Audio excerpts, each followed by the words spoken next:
And many of you are wondering if there will be a second round of stimulus checks. Team 12's Francis Abbey explains what U.S. lawmakers would have to do to make it happen. What's the timeline for another round of stimulus checks? The Senate returns Monday, July 20th. Senate Majority Leader Mitch McConnell has said his office has been working for weeks with Treasury Secretary Steve Mnuchin on one last stimulus package proposal.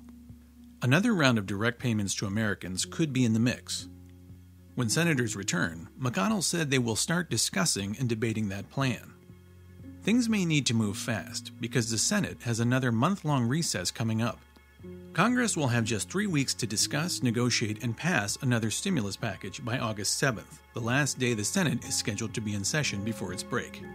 If Congress can't come to an agreement before then, lawmakers will have to wait until after Labor Day for another shot at passing a coronavirus relief bill.